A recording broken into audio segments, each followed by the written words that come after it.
ಒಂದು ದಟ್ಟ ಕಾಡು. ಆ ಕಾಡಿನಲ್ಲಿ ಹುಲಿ, ಆನೆ, ಚಿರತೆ ಹಾಗೂ ಅನೇಕ ಪ್ರಾಣಿಗಳಿರುವಂತಹ ಜಾಗ. ಆ ಜಾಗದ ಮಧ್ಯದಲ್ಲಿ ಒಂದು ದೇವಾಲಯ. ಸುಮಾರು 100ಕ್ಕಿಂತ ಹೆಚ್ಚು ವರ್ಷದ ಇತಿಹಾಸ ಈ ದೇವಾಲಯಕ್ಕೆ ಇದೆ.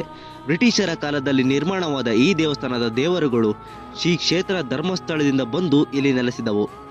ಆ ದೇವರುಗಳನ್ನು ನಂಬಿಕೊಂಡು ಕುಟುಂಬದವರು ಎಲ್ಲರೂ ಸೇರಿ ಪೂಜೆ, ಸುಗ್ಗಿ ಹಬ್ಬ, ಹರಕೆಯನ್ನು ನಡೆಸುತ್ತಿದ್ದರು.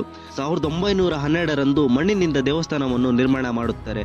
ಬ್ರಿಟಿಷರ ಆಳ್ವಿಕೆಯಿಂದ ಸುಗ್ಗಿ ಹಬ್ಬ ಹರಕೆಯನ್ನು ನಿಲ್ಲಿಸುತ್ತಾರೆ. ಸುಮಾರು ವರ್ಷಗಳ ನಂತರ ಮತ್ತೆ ಪೂಜೆ ಪುನಸ್ಕಾರ ನಡೆಸುತ್ತಾರೆ. ಕುಟುಂಬದ ಒಬ್ಬ ವ್ಯಕ್ತಿಯ ಮೇಲೆ ದೇವರು ಆಳ್ಕೆಯಾಗುತ್ತದೆ. ಕಾಡಿನಲ್ಲಿ ಆನೆ, ಹುಲಿಗಳ ಕಾಟ ಹೆಚ್ಚಾದಂತೆ ದೇವಾಲಯದ ಕಡೆ ಹೋಗುವುದು ಕಡಿಮೆಯಾಗುತ್ತದೆ. ಆರೋಗ್ಯ ಸಮಸ್ಯೆಯಿಂದ ದೇವರು ಆಳ್ಕೆಯಾದ ದೈವ ಮಾನವ 6/6/2022ರಲ್ಲಿ ನಿಧನರಾದರು.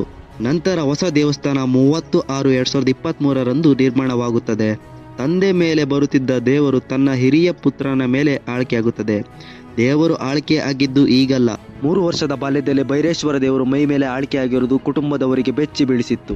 ಅಲ್ಲಿರುವಂತಹ ದೇವರುಗಳು ಶ್ರೀ ಭೈರೇಶ್ವರ, ಮಾಸ್ತಿ ಅಮ್ಮ, ಬೆಂಕಿ ಪಂಜುರುಳಿ, ಬೆಳ್ಳಿಕಟ್ಟಿನ ಚೌಡಿ, ಶ್ರೀ ಗಗ್ಗರ ಜಟಿಕೇಶ್ವರ ಸ್ವಾಮಿ, ಮಠದ ಚೌಡಿ, ಆಂಜನೇಯ ಬಂಟ. ಸುಮಾರು 9 ತಲೆಮಾರಿನ ಪ್ರಸಿದ್ಧ ದೇವಸ್ಥಾನ. ಫಾಲೋ ಮಾಡ್ಕೊಳ್ಳಿ, ಇಂಥದ್ದೇ ವಿಡಿಯೋ ತರ್ತೀನಿ ನಿಮಗಾಗಿ.